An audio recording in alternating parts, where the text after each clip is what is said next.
In a quiet Australian town, 4 sat down for lunch.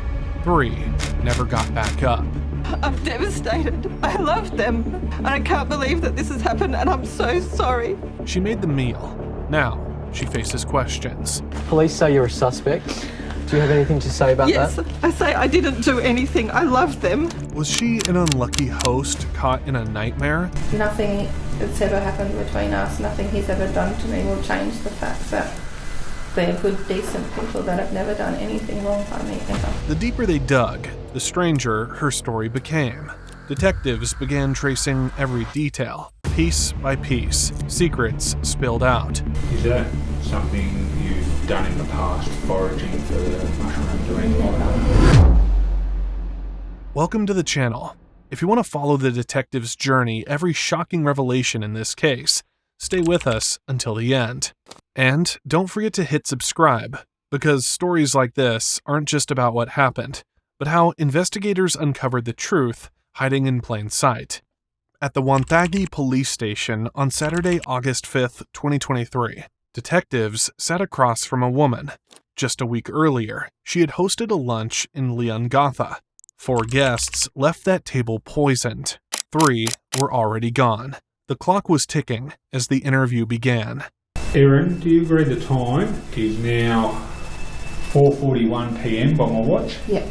Erin Patterson grew up in Glen Waverley, a suburb in Melbourne, Australia. Erin took a winding path after school, first working as an air traffic controller, and then moving into animal management with the RSPCA. By 2004, she met Simon Patterson. They fell in love and got married in 2007. Simon worked with the local council. Erin ran a small secondhand bookshop. Their son was born during this time. Erin often spent time with her in-laws, Dawn and Gail Patterson. When their daughter was on the way, Erin and Simon left Western Australia and moved back to Victoria. They chose Coonawarra, a small town not far from Dawn and Gail. Erin, I intend to interview you today in relation to the death of 2 people, being Gail Patterson and Heather Wilkinson. At the time, Erin and her family often attended a local Baptist church. The pastor there, Ian Wilkinson, was married to Heather, one of the victims. Before continuing, I must inform you that you do not have to say or do anything, but anything you say or do is being recorded and may be used in evidence in court. Okay. Do you understand that information? Yeah. By then, doctors already knew what they were dealing with. They were poisoned with death cap mushrooms. After they consumed it, nothing happened at first. Then, after a few days, their organs began to fail. The liver went first, and once that happens, the outcome is rarely good. So their livers have failed. Okay. Erin was living in Victoria, in a small town called Leongatha. Death cap mushrooms didn't really grow there, but in the wet months of autumn, a few would sometimes appear under oak trees. They were rare, and they were deadly. What is your age and date of birth? 48. Later, when the trial came, the case split into 2 clear stories. The prosecution said Erin had gone out looking for those mushrooms, knowing exactly what she was doing. The defense countered that she had served the mushrooms, yes, but it was an accident born from a careless hobby of foraging. When we were at the house earlier, we discussed that you hadn't really been kept in the loop, and it come as news to you that Heather and Gail had both passed away. By then, investigators were zeroing in on the meal itself. The centerpiece of the menu was beef Wellington. It's a rich dish, usually a cut of beef wrapped in pastry. Between the layers sits a mushroom paste. In this case, that paste carried the poison. You also pointed out a recipe book on the counter, and you referred me to page 250 odd, a recipe for beef Wellington that you indicated was the recipe that you cooked. At a normal dinner party, beef Wellington is sliced, shared, and served with gravy. Police found gravy in Erin's fridge during their search. Mainly the fruit platter that you said Heather bought for you, and the gravy in the fridge in the pantry that you said was from the night and you'd kept on advice from the health department. But Erin hadn't made just one large Wellington. She made 5 smaller ones. Each guest was served their own portion. Following eating at your house, Donald, Ian, Gail and Heather all become so ill that they ultimately ended up in the intensive care unit at both the Daniel Hospital and then moved to the Austin Hospital. Right. Those 4 guests were her ex-husband's family. Erin's estranged husband, Simon, shared 2 children with her. That day, his parents Dawn and Gail sat at the table, along with his aunt Heather and Heather's husband, Ian, the church pastor. Only Ian survived, though he spent a month in hospital before recovering. He later stood in court and described the day they gathered for that meal. Following that, they had a deterioration in their condition, and that they become so ill that their livers have failed. Right? On the morning of the lunch, Erin was cooking the mushroom paste and decided it didn't taste strong enough. She had used supermarket mushrooms from Woolworths, but wanted something richer. She reached for a Tupperware container in her cupboard, one filled with dried mushrooms from an Asian store. She thought they would deepen the flavor. That one misfortune took 3 lives. Donald underwent transplant last night. Oh. Okay, and his condition is still extremely critical as of last report. Heather and Gail passed away. Even with a liver transplant, Don Patterson didn't make it. In relation to Ian, I don't have a current prognosis in relation to where he's at. But Ian survived. He said Erin had seemed oddly protective of her kitchen that afternoon, not letting anyone else step inside. When the food was finally served, she plated each Wellington herself, with green beans, mashed potato, and gravy poured over the top. What stuck with Ian most was the crockery. Everyone ate from gray plates, but Erin did not. She had a different yellow plate, slightly smaller. But according to Erin, she didn't own gray plates at all. She insisted her set was a mix of black and white. We're trying to understand what has made them so ill. You understand? Yeah. Why we're asking these questions? Yeah. Conversely, we're trying to understand why you're not that ill. So you understand why we're interviewing you today? Yeah, I do. But I'm sure you understand too that I've never been in a situation like this before, and I've been very, very helpful with the health department through the week because I wanted to help that side of things as much as possible because I do want to know what happened. Yeah. So I've given them as much information as they've asked for and offered up all the food and all the information about where the food came from. Erin claimed that during the meal she had barely eaten her Wellington. Instead, she noticed an orange cake Heather had brought along. It sat mostly untouched. So she helped herself. Then she admitted something she had never shared before with anyone in her life. She had battled bulimia for decades. She ate slice after slice of the cake until the whole thing was gone. Afterwards, she forced herself to vomit. I fully understand that. Yeah. All right. At the house, and I must say, for the record again, you were very helpful at the house, and you did point out a couple of things for us that will help us with our investigation. But in reality, Erin did everything to sabotage the investigation. They questioned Erin thoroughly about where her ingredients had come from. They were particularly interested in the dried mushrooms. Erin said she had bought some from an Asian supermarket. They were shiitake mushrooms. That set off alarms.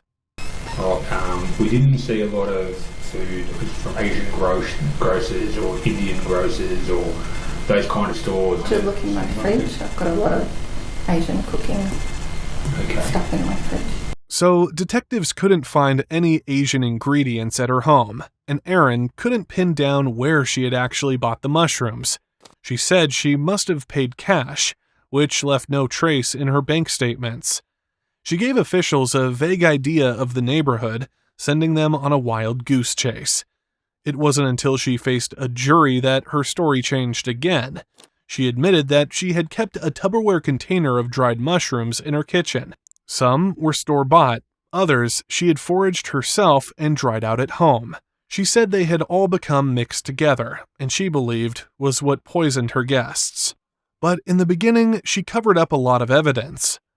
Are we likely to find more of that kind of stuff in your Mount Waverley address, do you think? Or No, because I did a big clean out of the pantry and fridge the last time that I was there, because I want to sell that place. Okay. All right. By the time the lunch was over, the damage had already begun. All 4 guests started feeling sick later that night.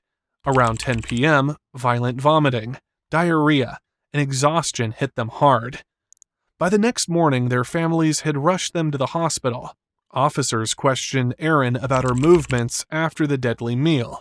We've been told that on the 31st of July, so 2 days after the lunch, you went to the Leongatha Hospital, okay, and that you were only there for about 5 minutes and then you left. Can you explain why you went there for 5 minutes? Yeah, because I just went there thinking I needed a couple of bags of saline because I was really dehydrated. And they said, we want to admit you and send you to Melbourne. Yeah. And when you've got animals at home, Yep. and children who have multiple after-school activities, you can't just be told to drop everything and you're off to Melbourne for overnight. So I had to go home and feed the animals and pack my daughter's ballet bag. Yep. And I did that. And I went back. Erin also claimed that she too had been sick that weekend. She described how her symptoms started the same night as her guests. That lasted more than a day. So, just a day after the lunch, Erin drove her son to his flying lesson. The school was about an hour and a half away. Question is how she could manage such a long trip when she claimed her diarrhea was so severe she had to use a toilet every 20 minutes. She said she had been forced to pull over on the side of the road, disappear into the bush, and relieve herself there. She carried wet wipes and toilet paper in her car. CCTV caught her entering the convenience store at the station at 3:20 p.m. She bought a few items and left in a couple of minutes. She also said she used the bathroom there, but security footage showed she was inside for just 9 seconds. Who did you speak to? So I walked in, Yep. and there was I don't think they were a nurse. It was I don't know, it could have been an enrolled nurse it was like a helper person in the triage room, Yeah. right? And she's just like, are you okay? And I said, well, no, I have to run to the toilet. I've got diarrhea. And she wasn't quite sure where it was, and so she went and found out and showed me where it was. And then she said, I'll go and find someone. I'll get a nurse or a doctor for you. And so I went to the toilet. I came back out, and I was waiting in the triage area.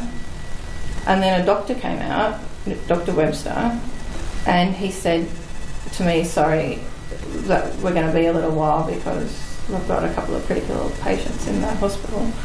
And I said, that's fine, don't worry about me, I'm just a gastro case. I'm not urgent, obviously. And he said, oh, what's your name? And I said, Erin. And he said, oh, we've been expecting you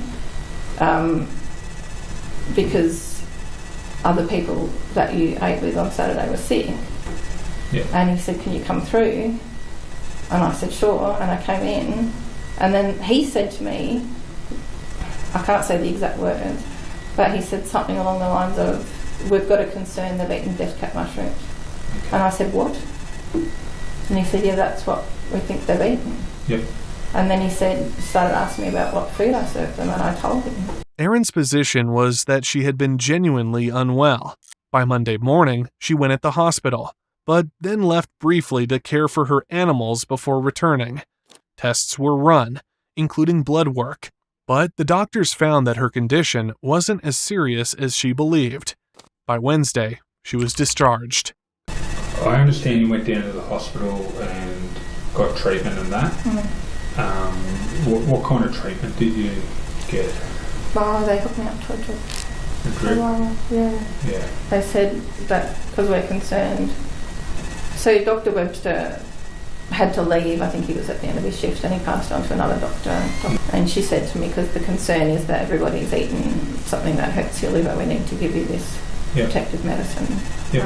And so there was saline, and she she said, we need to give you this and then put you in an ambulance up to Melbourne. Detectives reminded her that if she wasn't being truthful about her medical history, it wouldn't stay hidden. They made it clear that her records could and would be accessed with a warrant. How long were you in the hospital for in Melbourne? Till Tuesday. And again, for full disclosure, so you understand, we've obtained warrants in relation to medical records for everyone involved in this, and so we will get medical records in relation to your treatment there as well. Sure. Okay. Good. When police pulled Erin's medical history, a different picture began to take shape. The reason why Dawn and Gail Peterson and Heather and Ian Wilkinson were at her house for lunch was because of her supposed medical condition. She had told them she'd found a lump on her elbow and had gone through tests to see what it might be. She said she'd had a biopsy and a scan. Her mother-in-law, Gail, asked how it went, but Erin wanted to explain everything at a family lunch. She sent similar messages to her estranged husband, Simon, urging him to come. When he declined the night before, she pushed harder, telling him that with her health issues, this might be her last chance to hold such a gathering for a while. According to Ian Wilkinson, towards the end of the lunch, Erin made an announcement. She told her guests she had been diagnosed with ovarian cancer. But when investigators combed through her records, they found no trace of cancer, no biopsy, no scans, no lump on her elbow, no diagnosis at all. It was all a lie with one purpose: to ensure her guests came to the lunch. And her children, they weren't there. Adults needed to talk about grown-up matters, but to prosecutors, this looked deliberate, a way to keep the kids out of harm's way. When asked about why she had told her family she had cancer, Erin gave a new explanation. She said she had been dealing with body image issues for years, and had decided it was finally time for gastric band surgery. According to her, the procedure was booked for September 2023, and she had been worried about how she would manage childcare during recovery. Out of embarrassment, she didn't want to admit she was having weight loss surgery, so she invented the story about cancer instead. But when investigators checked, they discovered the clinic she named didn't perform gastric band surgery at all. That wasn't the only lie she told. Back when her guests were fighting for their lives in the hospital, she too faked diarrhea to avoid suspicion. When you went to the Lancaster Hospital and you said you were in there, and you got shown to the toilet, but you said you had to go home to pack stuff and your daughter's bag and that sort of thing to feed the animals. When you had the conversation with Dr. Webster, was that when you first went there or afterwards? I don't remember. When detectives raided Erin Patterson's home, they seized dozens of devices. On them, they found a trail of messages with friends, and Erin often chatted with them about her personal struggles. Around this time, she had also fallen out badly with her estranged husband, Simon, which left her even more isolated. You've described to me relationship with your ex-partner, Simon. I'd like to understand why you had his parents and his uncle and auntie over for lunch. Because I've got no other family, so they're the only support I've got. Okay. Left, and they've always been really good to me. Yeah. And I want to maintain those relationships with them, Yeah. in spite of what's happened with Simon. Yeah. Okay. I love them a lot. They've always been really good to me, and they always said to me that they would support me with love and emotional support, even though Simon and I were separated, and I really appreciated that. Yeah. Because my parents are both gone. Yeah. My grandparents are all gone. They're the only family that I've got. Yeah. And they're the only grandparents that my children have. And I want them to stay in my kids' life. Yeah. She and Simon separated in 2015. For years, things had stayed fairly civil. They shared parenting duties without much conflict, and their finances were loosely arranged. Erin herself was financially comfortable. Her grandmother had left her a large inheritance. With that money, Erin had even helped members of Simon's family, loaning them cash when they needed it. But behind that generosity, Erin admitted something more personal. She believed Simon hated that she remained close with his parents. And that's really important to me. And I think Simon hated that I still had a relationship with his parents. But I love them. Nothing that's ever happened between us, nothing he's ever done to me will change the fact that they're good, decent people that have never done anything wrong by me ever. At the end of 2022, things changed. Simon filed his tax return as single instead of married. For Erin, though, it carried serious consequences. That status stripped her of tax breaks she relied on, leaving her with less money, and she was furious. She reached out to child support, arguing that if Simon was declaring himself single, then their finances needed to be formally organized. Soon, the back and forth began, over medical fees for the kids, school costs, living expenses, and whose name would stay on the deeds of their properties. By late 2022, Erin had asked Simon's parents to step in and help mediate, but they refused, telling her they weren't comfortable taking sides. All they could suggest was for her and Simon to work it out, perhaps even pray together. Erin didn't take it well. In private Facebook groups, she vented furiously about her in-laws. She wrote that she wanted nothing to do with them anymore, cursing them in frustration. Police went through Erin Patterson's home, seizing computers, tablets, and phones from almost every room. From the study, we took a computer, we took another computer, and we took another computer. Right. In the lounge, we grabbed an iPad in a black and red case. From the room, we've grabbed a computer. Oh, that would be an old one I had up in the top of his tongue. Yeah. That's a very old one. Alright, so that, if I had to prioritise, that would be the bottom of the list. I don't think anyone's power bill from fairly. Okay, alright, no dramas, alright, so we'll pop that one at the back of the list. Alright. A black mobile phone, which again I'll prioritise tomorrow. The digital trail didn't stop there. Phone records became just as important, showing movements that puzzled investigators. Erin's devices had traveled to two small towns, Loch and Outram, both about 45 minutes from her home in Leongatha. Obviously, we've got concerns in relation to these mushrooms and where they've come from. Okay. Is that something you've done in the past, foraging for the mushrooms or anything like that? Never. But that was a lie. Death cap mushrooms weren't common across Victoria, but sightings had been logged on a website called iNaturalist. Erin, as it turned out, was a frequent visitor to the site. A mycologist had recorded a sighting of death caps in those exact two towns, and according to the data, Erin had traveled to one of those towns the very next day, staying there for nearly an hour.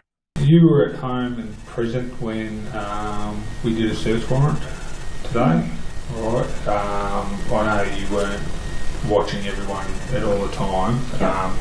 That day, Erin pulled off something insane.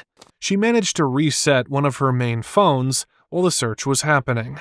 She asked to make a call to sort out childcare for her daughter, and a detective allowed her to step into another room. Instead of just dialing a number, she factory reset the device. Do you preserve foods or anything like that? No. Have you ever dehydrated food or anything like that? That detail became critical because mushrooms like death caps don't grow year-round. In Victoria, they usually appear in March and April, but the fatal lunch happened in July. To bridge that gap, Erin had preserved them. On the very same day she traveled to Loch, she was recorded buying a food dehydrator at a local hardware store. It was a Sunbeam model, the kind designed for drying out fruits, vegetables, and mushrooms. Everything we've seized, kitchen, far left bottom drawer, instruction manual for a Sunbeam, food lab, electronic dehydrator. Do you know anything about a dehydrator in your house? Or?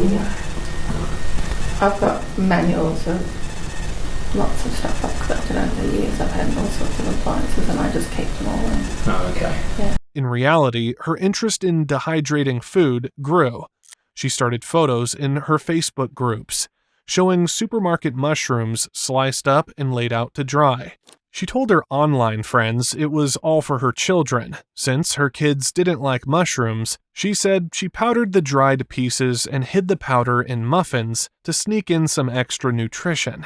When did you own a dehydrator?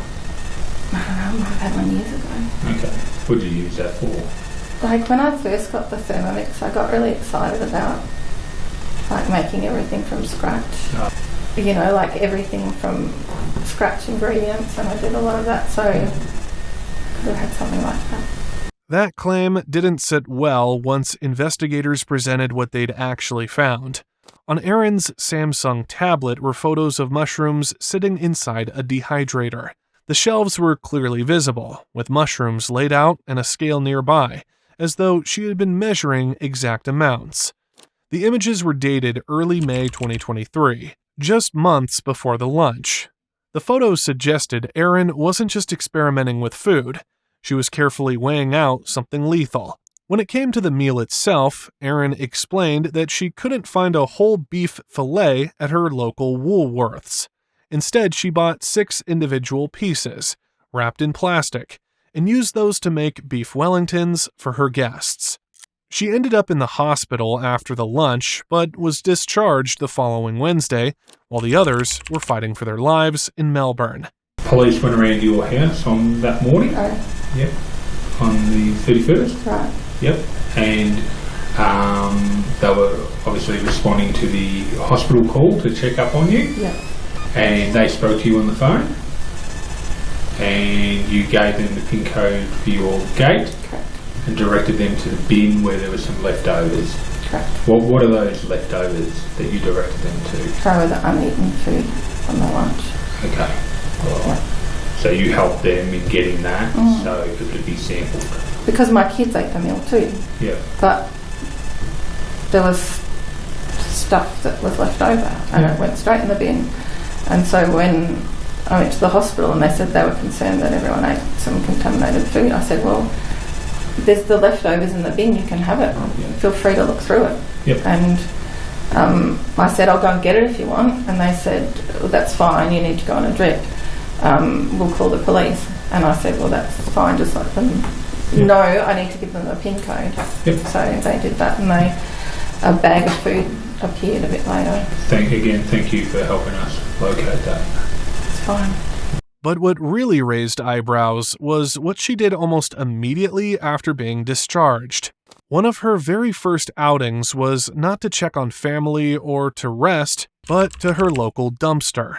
There, CCTV captured her disposing of the Sunbeam dehydrator, the same type she used to preserve death cap mushrooms. And, in her defense, Erin tried to explain away her actions.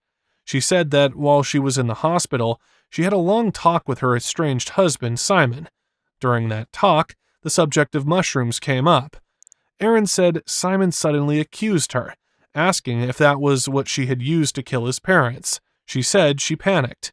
Social services were already involved, looking into what should happen with the children, and she thought he truly believed she was a murderer. Out of fear, she made the rash decision to get rid of the dehydrator.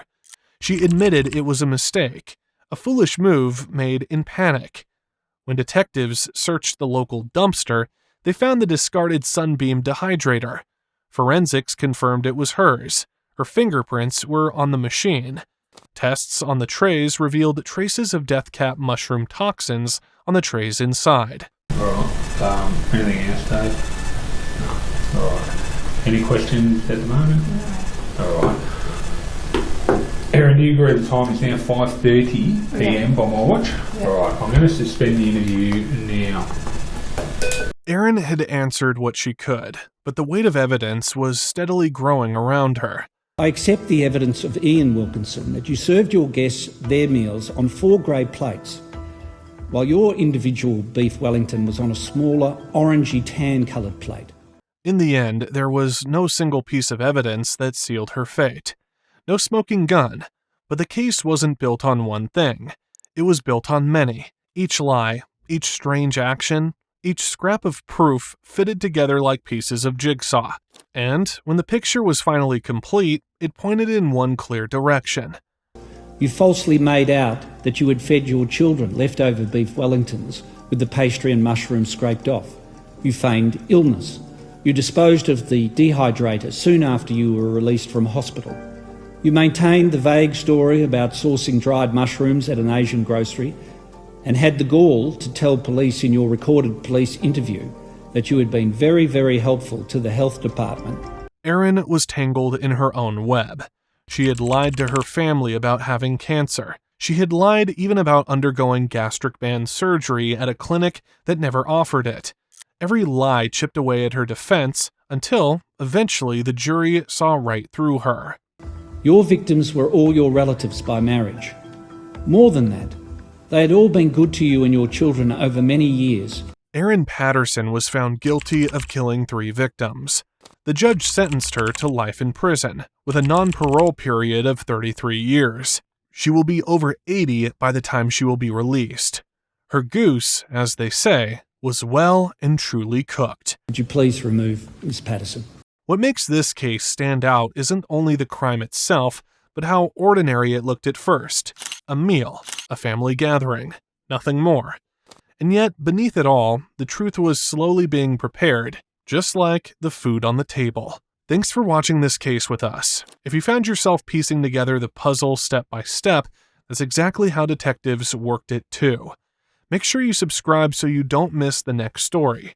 We'll keep digging into the cases that look ordinary on the surface, but hide something far more dangerous underneath.